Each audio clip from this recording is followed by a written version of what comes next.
যে চন্দ্রিমা ভট্টাচার্যকে মমতা বন্দ্যোপাধ্যায়ের ছায়া সঙ্গী বলা হতো, তিনি কেন হঠাৎ ছাড়লেন দলের সমস্ত পদ? আর তার থেকেও বড় প্রশ্ন, কলকাতার তৃণমূল ভবন কি এখন বিদ্রোহী শিবিরের দখলে? হ্যাঁ, রাজ্য রাজনীতিতে এমন এক নজিরবিহীন নাটকীয় মোড় এসেছে যা গত কয়েক দশকে কেউ কল্পনাও করতে পারেনি। দলীয় কোন্দল এবার আর চার দেওয়ালের মধ্যে বন্ধ নেই, একেবারে কলকাতার রাস্তায় নেমে এসেছে রণক্ষেত্রের রূপ নিয়ে। ঘটনার সূত্রপাত যেখানে, তা হলো তৃণমূল কংগ্রেসের পশ্চিমবঙ্গ ইউনিটের সভানেত্রী এবং মমতা বন্দ্যোপাধ্যায়ের অত্যন্ত বিশ্বস্ত নেত্রী চন্দ্রিমা ভট্টাচার্যের আকস্মিক পদত্যাগ। চন্দ্রিমা দেবী শুধু একজন নেত্রী নন, দলের কঠিন সময়ে যিনি সবসময় ঢাল হয়ে দাঁড়িয়েছেন।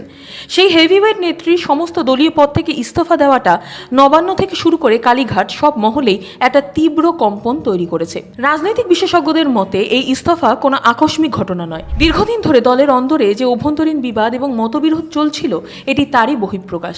দলের একাংশের সিদ্ধান্তের ওপর চন্দ্রিমা দেবী দীর্ঘদিন ধরেই ক্ষুব্ধ ছিলেন বলে ঘনিষ্ঠ সূত্রে খবর, আর সেই ক্ষোভেরই চূড়ান্ত পরিণতি আজকের এই ইস্তফা। কিন্তু প্রশ্ন হচ্ছে, চন্দ্রিমার এই সিদ্ধান্তের পেছনে কি অন্য কোনো অদৃশ্য হাত রয়েছে? কলকাতার বাইপাসের ধারে তৃণমূল ভবন, যা দলের মূল চালিকা শক্তি, তা নিয়ে শুরু হয়ে গেল নজিরবিহীন লড়াই। গতকাল রাত থেকে ঋতব্রত বন্দ্যোপাধ্যায়ের নেতৃত্বাধীন একটি বিদ্রোহী শিবির চড়াও হয় দলীয় সদর দফতরে। তাদের দাবি কি? বিদ্রোহী শিবিরের বক্তব্য, দলের পুরনো ও নিষ্ঠাবান কর্মীদের অবহেলা করা হচ্ছে। পরিস্থিতি এমন পর্যায়ে পৌঁছায় যে মূল শিবিরের কর্মীদের সাথে বিদ্রোহী শিবিরের ব্যাপক ধস্তাধস্তি এবং উত্তেজনা ছড়ায়।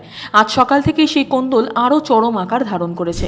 রাজনৈতিক অলিন্দ এখন একটাই প্রশ্ন, যে ভবনে বসে মমতা বন্দ্যোপাধ্যায় দল পরিচালনা করতেন, আজ সেই ভবনের নিয়ন্ত্রণ কার হাতে থাকবে? ঋতব্রত বন্দ্যোপাধ্যায়ের এই দুঃসাহসের পেছনে দলের কোন কোন বড় মাথার সায় রয়েছে, তা নিয়েও কিন্তু কানাঘুষো শুরু হয়ে গেছে।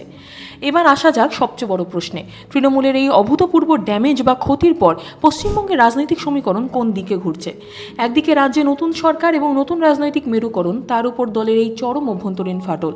রাজনৈতিক বিশ্লেষকরা বলেছেন, চন্দ্রিমা ভট্টাচার্যের মতন সংগঠনের শক্ত খুঁটি সরে যাওয়া এবং সদর দফতর নিয়ে এই প্রকাশ্য মারামারি সাধারণ কর্মীদের মনোবল একেবারে ভেঙে চুরমার করে দেবে। বিরোধী শিবির অবশ্য এই সুযোগ হাতছাড়া করছে না। তারা ইতিমধ্যে খোঁচা দিয়ে কথা বলতে শুরু করেছে। যে দল নিজেদের ঘর সামলাতে পারে না, তারা রাজ্য কিভাবে সামলাবে? তবে কি তৃণমূল কংগ্রেসের অন্তরে অলিখিত কোনো বিভাজন তৈরি হয়ে গেল? একদল মমতা বন্দ্যোপাধ্যায়ের মূল শিবিরের অনুগামী, আর অন্য দল কি তবে নতুন কোনো শক্তির উত্থানের ইঙ্গিত দিচ্ছে? চন্দ্রিমা ভট্টাচার্যের এই ইস্তফা কি প্রত্যাহার করানো কোনোভাবে সম্ভব হবে, নাকি ঋতব্রত বন্দ্যোপাধ্যায়ের এই বিদ্রোহ তৃণমূলকে এক বড়সড় ভাঙনের মুখে দাঁড় করিয়ে দিল? এর উত্তর দেবে ভবিষ্যৎ। তবে একটা বিষয় পরিষ্কার, পশ্চিমবঙ্গের রাজনীতিতে আগামী কয়েকটা দিন অত্যন্ত নাটকীয় এবং উত্তেজনায় ভরপুর হতে চলেছে। আপনার কি মনে হয়, চন্দ্রিমা ভট্টাচার্যের এই পদত্যাগ কি দলের ভেতরের কোনো বড় ষড়যন্ত্রের অংশ? আর এই বিদ্রোহের পর তৃণমূলের ভবিষ্যৎ কি? আপনার মূল্যবান মতামত নিচে কমেন্ট বক্সে অবশ্যই জানান। ভিডিওটি ইনফরমেটিভ মনে হলে লাইক শেয়ার করতে ভুলবেন না। দেখতে থাকুন।